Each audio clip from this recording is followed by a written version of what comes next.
नमस्कार साथियों, आप सभी का स्वागत है हमारे स्टडी सर्कल विथ राहुल पर। मैं हूं राहुल और आज का हमारा टॉपिक चलने वाला है सामाजिक विज्ञान के अर्थशास्त्र का। तो वीडियो शुरू करने से पहले जिन लोगों ने चैनल को अभी तक सब्सक्राइब नहीं किया है तो फटाफट जाइए और चैनल को सब्सक्राइब करके बेल आइकन को प्रेस कर दीजिए ताकि आने वाली हमारी न्यू लेटेस्ट वीडियोज़ आप तक सबसे पहले पहुँच सकें, जिससे आपकी स्टडी बेटर हो सके। तो आइए बिना किसी टाइम पास के वीडियो स्टार्ट करते हैं। तो जैसा कि मैंने आपको बताया, सामाजिक विज्ञान पढ़ना है आज, लेकिन इतिहास नहीं, भूगोल नहीं, राजनीति विज्ञान नहीं, आज पढ़ना है अर्थशास्त्र। तो प्यारे बच्चों और साथियों, ये जो आज का टॉपिक है ये वेरी इम्पोर्टेंट है, जो कि बोर्ड एग्ज़ाम में बहुत पूछा जाता है और जो आपके लिए बहुत महत्वपूर्ण होने वाला है। तो ध्यान से देखें और वीडियो में एंड तक बने रहें, वीडियो स्किप ना करें। विकास क्या है? विकास किसी देश के सर्वांगीण उन्नति पर निर्भर करता है। क्या है विकास किसी देश के सर्वांगीण उन्नति पर निर्भर करता है। स्वतंत्रता, सुरक्षा, समानता आदि विकास के महत्वपूर्ण विकास हैं। विकास का अर्थ या क्वेश्चन बन सकता है। देखिए, मैं सिर्फ मेन टॉपिक्स आपको बताने की कोशिश कर रहा हूँ। इसके क्वेश्चंस आप जब क्वेश्चन देखेंगे तो आप टॉपिक्स को अच्छे तरह से पढ़े रहेंगे तो आपको आंसर्स लिखने में कोई दिक्कत नहीं होगी। इसीलिए मैंने क्वेश्चन न लिखकर सिर्फ टॉपिक्स लिखे हैं, वो भी main topics, very important topics जो आपके बोर्ड एग्ज़ाम में 99.9% पूछे जा सकते हैं।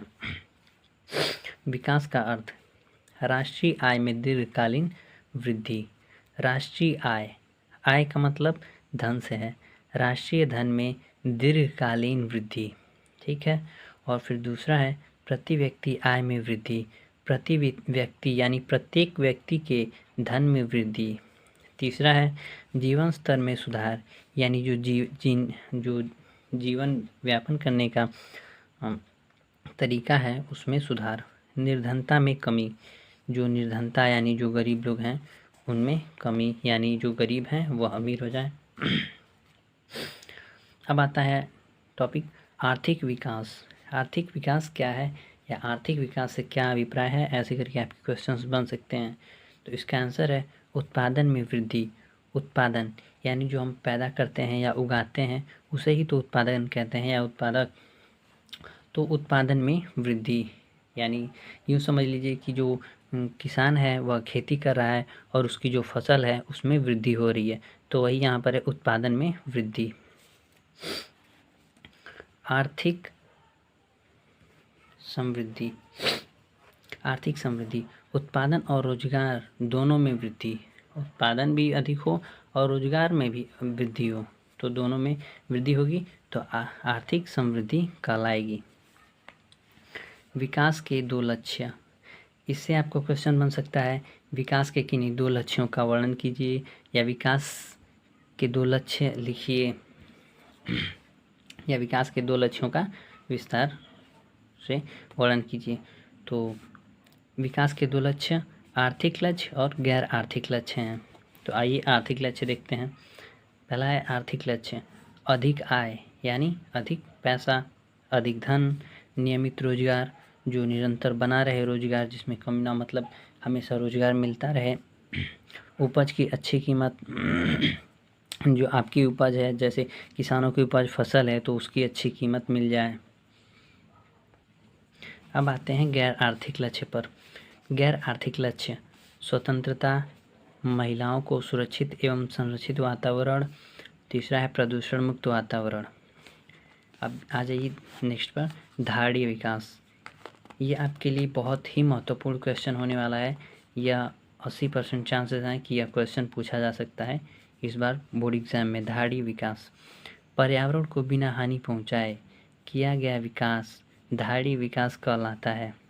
इससे भावी पीढ़ी को कोई हानि नहीं पहुंचती है। सॉरी, यहाँ पर लिखने में थोड़ा मिस्टेक हो गया, तो इसीलिए यहाँ एरो करके नीचे लिख दिया हूँ, आप समझ जाइएगा। एक बार फिर से देखते हैं। धारणीय विकास, पर्यावरण को बिना हानि पहुंचाए किया गया विकास धारणीय विकास कहलाता है। इससे भावी पीढ़ी को कोई हानि नहीं पहुंचती है। नीचे एक लाइन छोड़कर आप लिख देंगे धारणीय विकास में प्राकृतिक संसाधनों का उपयोग कुशलतापूर्वक किया जाना चाहिए। अब नेक्स्ट टॉपिक है मानव विकास। मानव विकास लोगों की इच्छाओं तथा उनके जीवन स्तर में वृद्धि करने की प्रक्रिया है। मानव विकास लोगों की इच्छाओं तथा उनके जीवन स्तर में वृद्धि करने की प्रक्रिया है। नेक्स्ट टॉपिक है, क्वेश्चन है मृत्यु दर, शिशु मृत्यु दर। किसी वर्ष में पैदा हुए 1000 जीवित बच्चों से 1 वर्ष की आयु से पहले मर जाने वाले बच्चों का अनुपात शिशु मृत्यु दर कहलाता है। जैसे यहाँ जो आपको 1000 लिखा दिख रहा है, ये 1000 मैंने बस आपको समझाने के लिए लिखा है, ये आपको उसमें लिखना नहीं है, ठीक है। तो ये सिर्फ समझाने के लिए 1000 लिखा गया है, इसको आप नोट ना करें। सिर्फ इतना समझ लीजिए कि किसी वर्ष में पैदा हुए जीवित बच्चों में 1 वर्ष की आयु से पहले मर जाने वाले बच्चों का अनुपात शिशु मृत्यु दर कहलाता है। एग्जाम्पल के तौर पर समझ लीजिए कि जैसे 1 साल में 1000 बच्चे पैदा हो रहे हैं, तो उसमें से मान लीजिए 50 बच्चे 1 साल की कम उम्र में ही उनकी मृत्यु हो जाती है, तो जो 50 बच्चों की मृत्यु हुई रहेगी उन्हें ही शिशु मृत्यु दर कहा जाता है। और जो बाकी 1 साल से या 1 वर्ष से अधिक आयु के होकर मृत्यु होगी उनकी, तो उन्हें शिशु मृत्यु दर में नहीं काउंट किया जाता है, नहीं जोड़ा जाता है। औसत आय अथवा प्रति व्यक्ति आय। देखिए ये क्वेश्चन भी पूछ सकता है आपसे, औसत आय अथवा प्रति व्यक्ति आय। देश की कुल आय में कुल जनसंख्या से भाग देने पर जो राशि आती है उसे ही प्रति व्यक्ति आय कहते हैं। एक बार फिर से देखते हैं, देश की कुल आय में कुल जनसंख्या से भाग देने पर जो राशि आती है उसे ही प्रति व्यक्ति आय कहते हैं।